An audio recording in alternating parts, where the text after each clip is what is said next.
बच्चों, मैं अंजलि मिश्रा आज आपको सर्वनाम के विषय में बताऊंगी। मैंने अपनी पिछली वीडियो में संज्ञा के विषय में बताया था। सर्वनाम किसे कहते हैं या सर्वनाम होता क्या है? जिन शब्दों का प्रयोग संज्ञा के स्थान पर होता है या संज्ञा के स्थान पर प्रयोग होने वाले शब्द सर्वनाम कहलाते हैं। सर्वनाम में सर्व का अर्थ है सबका, यानी सब नामों के स्थान पर। दूसरे शब्दों में भी हम इसको इसी तरह से परिभाषित कर सकते हैं कि संज्ञा के स्थान पर बोले जाने वाले शब्दों को सर्वनाम कहते हैं।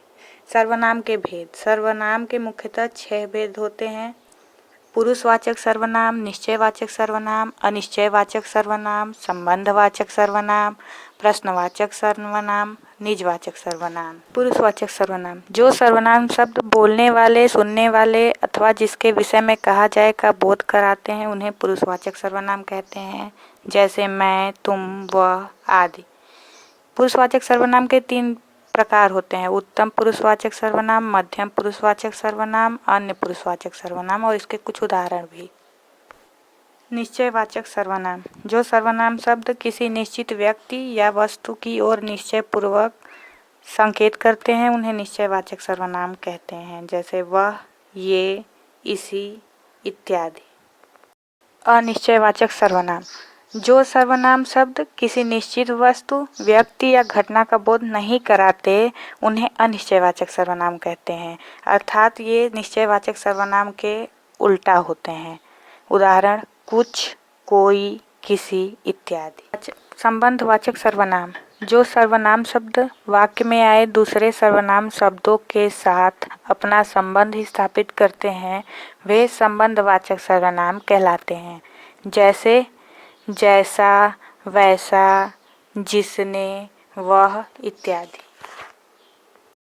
प्रश्नवाचक सर्वनाम: जिन सर्वनाम शब्दों का प्रयोग कुछ पूछने या जानने के लिए किया जाता है या प्रश्न पूछने के लिए किया जाता है उन्हें प्रश्नवाचक सर्वनाम कहते हैं, जैसे क्या, किसका, किसने इत्यादि। निजवाचक सर्वनाम: जिन सर्वनाम शब्दों का प्रयोग कर्ता के साथ निजता या अपनत्व का बोध कराने के लिए किया जाता है उन्हें निजवाचक सर्वनाम कहते हैं, जैसे स्वयं, अपने आप इत्यादि।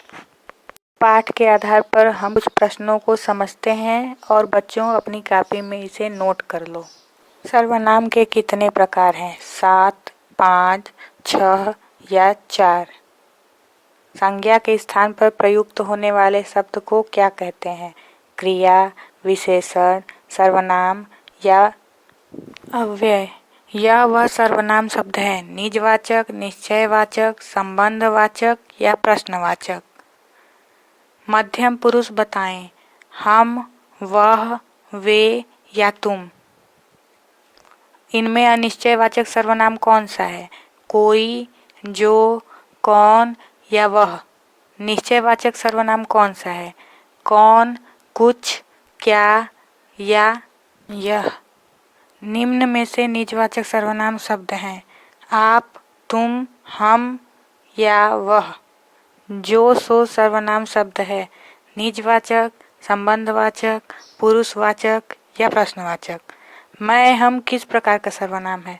उत्तम पुरुष, मध्यम पुरुष, अन्य पुरुष या इनमें से कोई नहीं। उत्तम पुरुष बताएं: यह, तुम, वे या मैं। मुझे किस प्रकार का सर्वनाम है? इनमें से कोई नहीं। मध्यम पुरुष, अन्य पुरुष या उत्तम पुरुष। कोई, कुछ किस सर्वनाम के उदाहरण हैं? निजवाचक, पुरुषवाचक, संबंधवाचक या अनिश्चयवाचक। अपना आप सर्वनाम शब्द है निश्चयवाचक, संबंधवाचक, निजवाचक या प्रश्नवाचक। तू, तुम सर्वनाम शब्द है पुरुषवाचक, संबंधवाचक, निजवाचक या प्रश्नवाचक। और यह वीडियो यहीं पर समाप्त होता है।